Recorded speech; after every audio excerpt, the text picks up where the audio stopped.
20 জুলাই রোববার ফেসবুকে anonymous main page নামের ভেরিফাইড ওই পেজে বলা হয় একটি স্কুল ভবন ধসে পড়তে যাচ্ছে, যার ফলে বহু শিশু প্রাণ হারাবে। আমরা এক ভয়াবহ বিপর্যয় এগিয়ে আসতে দেখছি। ঠিক এমন এক ফেসবুক স্ট্যাটাস এখন ঘুরে বেড়াচ্ছে সামাজিক যোগাযোগ মাধ্যম ফেসবুকে। তার ঠিক পরের দিনই রাজধানীর উত্তরায় বিমান বিধ্বস্ত হয়। এই ঘটনায় এখন পর্যন্ত 20 জনের মৃত্যুর খবর পাওয়া গেছে। এছাড়া আহত হয়েছেন প্রায় 170 জন। তাদের মধ্যে অনেকেই দগ্ধ অবস্থায় হাসপাতালে ভর্তি আছেন। মর্মান্তিক এই ঘটনার পর একদিন আগে ফেসবুক পেজে দেওয়া রহস্যময় সতর্কবার্তার একটি পোস্ট ভাইরাল হয়।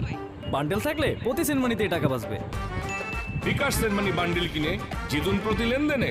পোস্টে আরও বলা হয় এই বিপর্যয়ের মূল কারণ হবে ভবনের অবহেলাজনিত রক্ষণাবেক্ষণের অভাব। আমরা আমাদের সর্বোচ্চ চেষ্টা করব এটি ঠেকাতে। আমি একজন স্থপতি হিসেবে এই বার্তা দিচ্ছি। 21 জুলাই সোমবার দুর্ঘটনার পর ওই একই ফেসবুক পেজ থেকে আরেকটি পোস্ট আসে।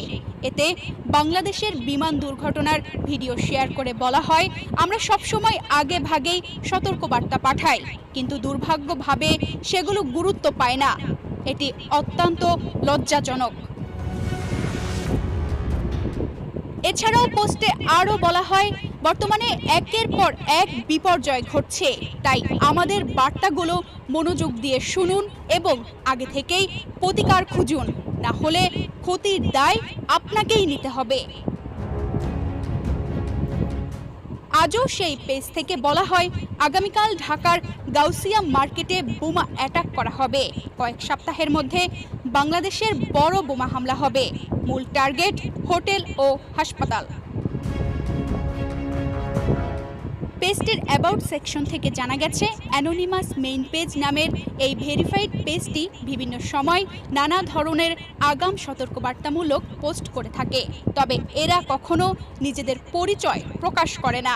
পেজটি যুক্তরাষ্ট্র ও নাইজেরিয়া থেকে পরিচালিত হয় বলেও অ্যাবাউটে দেখা গেছে। সামাজিক মাধ্যমে ব্যাপক আলোচনার পর রাতে অ্যানোনিমাস মেইন পেজ এবং অ্যানোনিমাস আর্কিটেক্ট পেজ দুটি আর ফেসবুকে খুঁজে পাওয়া যাচ্ছে না। তানজিদা রহমান, ইনায়া, বাংলাদেশ প্রতিদিন।